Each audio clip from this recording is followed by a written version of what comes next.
Welcome to this week's edition of Mountain Outhouse. I'm your host, Jam. This is the craziest shit to happen in running this week. This week's stories include costumes at Javelina Jundred, record-breaking heat in Arizona, and elites committing to CleanSport. We kick off this week's show with a weather report presented by LaCroix from MereJune, who was down in Arizona for the Javelina Jundred. From all accounts, it was record-breaking temperatures, and she melted her face off. MereJune, what's the good word in the land of cactus and palm trees? Or is it cacti and palm trees? I don't know. Hey, Mountain Outpost, MereJune coming live from the Javelina Jundred here in Arizona, where it is hot. Not really happy about it. Tomorrow's weather report, I think they're predicting it's going to be a nice steamy 93 degrees of dryness out here in the desert. I'm thinking tomorrow people are going to need lots of salt, potato chips. I'd really like some chicken noodle soup, maybe. Are you going to eat pickles at the aid station? I don't like pickles. Pickles suck. I don't like them. I love cucumbers. I hate pickles. They have pickles at the aid stations? If there was ever a race featuring this fall's ultra-hot fashion trends, it has to be the Javelina Halloween Party.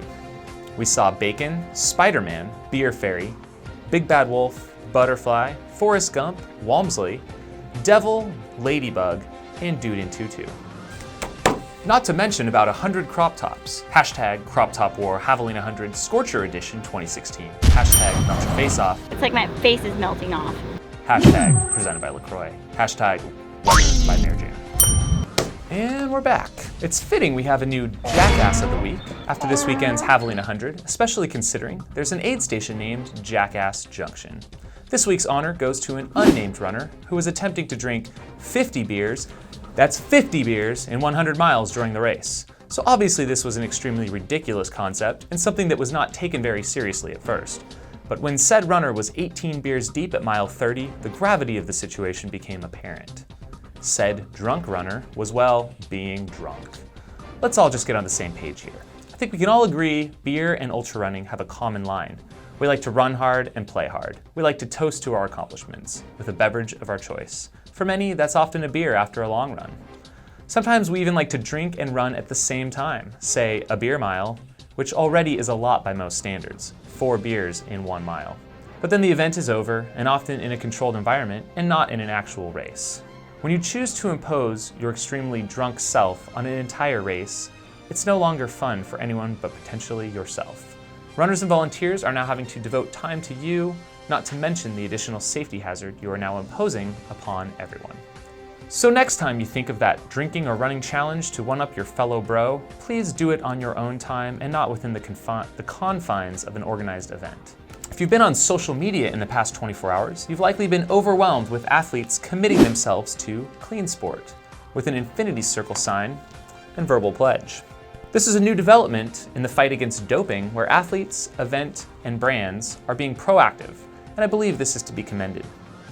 What it actually means to pledge without testing standards, biological passports, random drug testing, etc. is still yet to be seen. Currently, one just has to pledge their good word in order to associate with the concept of being clean, but no actual testing is currently needed for membership. We'd love to see some more information on what this clean pledge means in terms of what substances an athlete is pledging to not use, and if there will be testing parameters to be CleanSport approved. After all, Lance Armstrong told us for years he was clean. Tough Dave Mackey went ahead with his planned amputation surgery this week. What a chilling story. This man gave up his lower left leg, which hadn't quite been able to heal properly from a mountain running accident 18 months ago, in hopes that he will be able to compete as he did before his injury. All the best to Dave in his recovery, and we hope to see you back on top of that podium again. Thanks for tuning in, and we'll see you next week. If you have stories to share, tweet us at Mountain Outpost. Seriously, I say this every week, and I don't think we get a single tweet. So, come on. All right, have a good week, everyone. Good? You see me?